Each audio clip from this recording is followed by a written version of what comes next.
All right, good afternoon. Everybody all set? Good afternoon. My name is Bill Fitzpatrick. I am the Onondaga County elected DA, and I have been appointed special prosecutor by the Attorney General Letitia James to investigate the death of Messiah Nantwi, which, as you know, occurred on March 1st of this year. Today, an Oneida County grand jury reported out a single indictment charging 10 current and former corrections officers with various crimes relating to the death of Mr. Nantwi. 6 other corrections officers who have not appeared in court yet have agreed to cooperate with the special prosecutor, and I have made deals with them. 2 of them will be pleading to felonies, and 4 of them will be pleading to various misdemeanors. All defendants, even those that I've made deals with, are entitled to the presumption of innocence. An indictment is only an indictment. It's a set of allegations, and there's a lot of work yet to be done in this particular case. I'd like to summarize for you what is in the public record regarding the indictment as to the events of Saturday, March 1st of this year. As you all know, and as Commissioner Marticello is acutely aware, at that time there was a corrections officer strike going on. There was also an influx of National Guardsmen that were present at Mid-State and several other correctional facilities throughout the state of New York. At approximately 10:55 a.m. that morning, the people are able to show that all was well in Building 21 where Mr. Nantwi resided. I know that because the corrections officer who was assigned to do rounds on that occasion walked past his room at approximately 10:55 a.m. and there was nothing going on. At about 10:58 a.m., a call went out over the radio at the facility calling for backup. The evidence will show that when the CERT team responded and got there at approximately 11 a.m., there was virtually no or minimal effort to determine what was the need for the backup, what the nature of the call was. No weapons were observed and no assaultive behavior was observed by the CERT team members as they entered Building 21. A non-CERT team member, a corrections officer, recorded the last video of Mr. Nantwi before the alleged assault, and he was no longer able to communicate.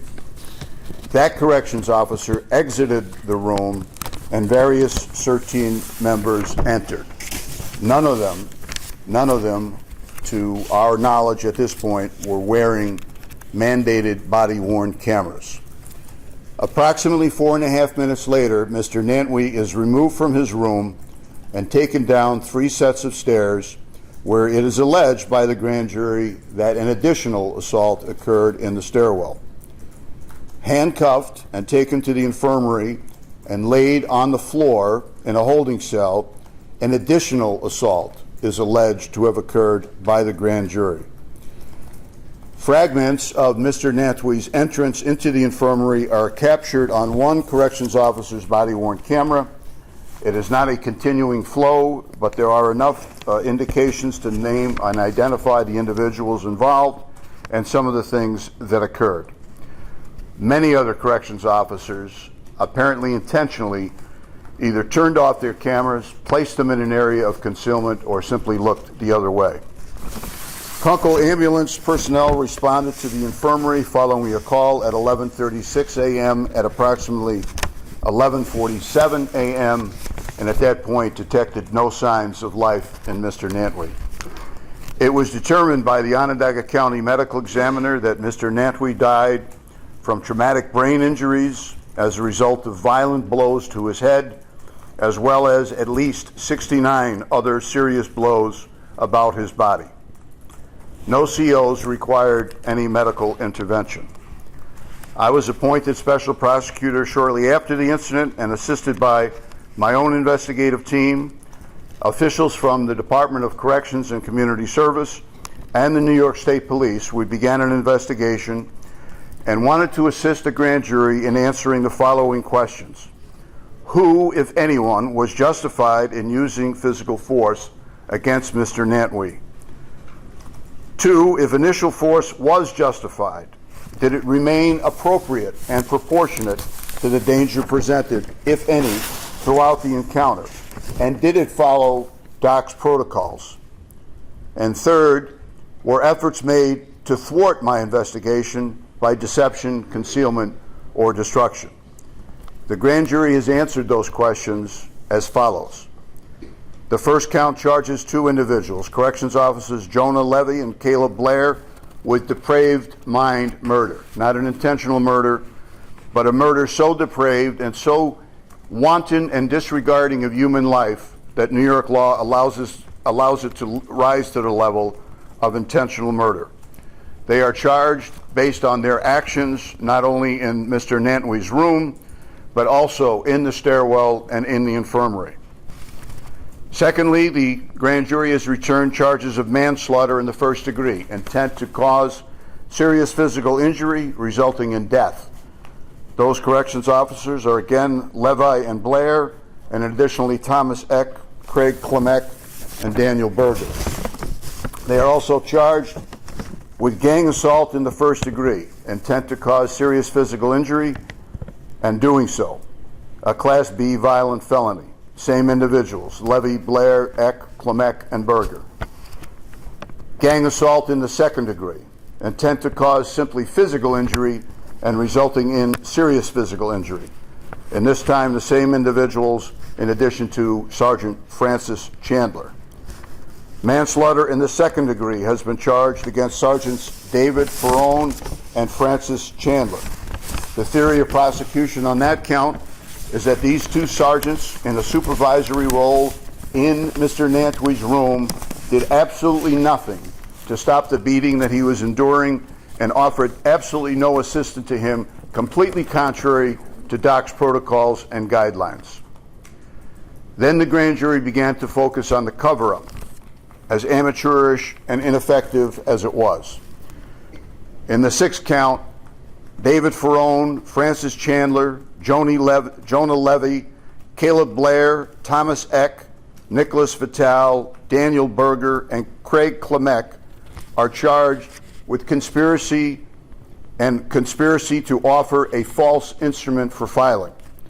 Docs has a form known as 2104A, which requires the individual corrections officer who was present, to indicate who was present at the scene, what force was used by the author of the report, and what force was witnessed by the author of the report.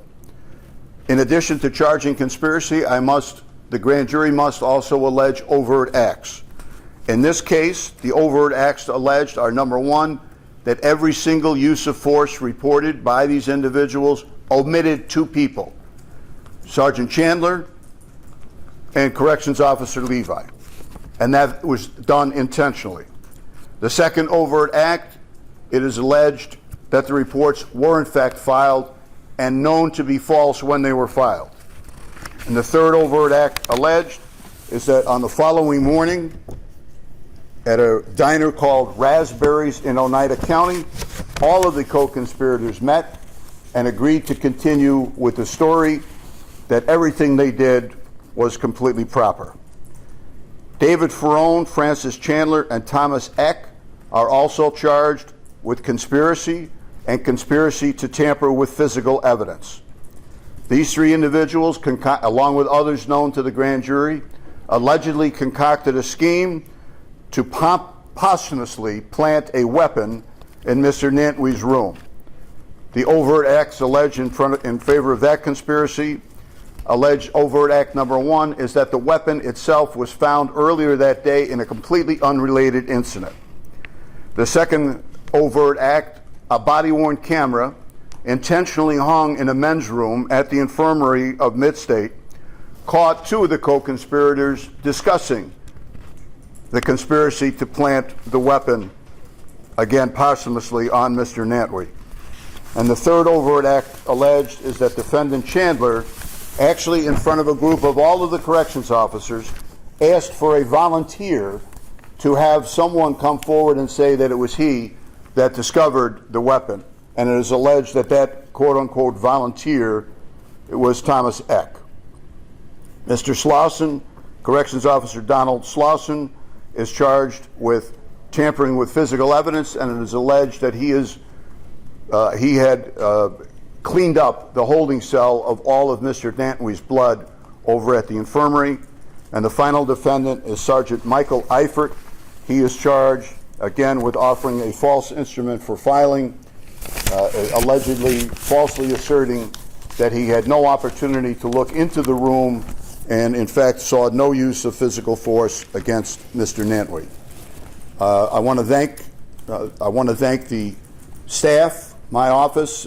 Probably 10% of my office has been involved in corrections officers allegedly committing homicides over the last 2 months. And I'm joined here with Senior Assistant DA Sarah Fitzpatrick and Senior Assistant DA Alphonse Williams, who have done an incredible job in helping me present this evidence to a grand jury. I also am joined here today by Ruben Lindo and the Reverend Kevin McCall, who are both individuals who have supported me throughout my endeavors in an effort to get justice, not only for Mr. Brooks, but for Mr. Nantwi as well. I don't believe that anybody from Mr. Nantwi's family is here. The only individual from his family that I've spoken to is through his attorney, his dad, and I understand that his dad is not in the greatest of physical shape and apparently was unable to travel here today. I also want to thank Troopers Tim Doherty, Bill Casey, Tom Quilter, Denny Doherty, Andy Wilmot, and if I may reserve a special spot for Olivia Tabor, who have been just incredible in helping me present this case. In addition to the work done by my office, as I mentioned, DOCS has been unbelievably supportive. Every single thing I have asked of them, they have gotten for me. I mentioned Chris Marticello last time I was here. I now want to turn the microphone over to the Commissioner of DOCS, Daniel Marticello, for his comments. Dan? Thank you.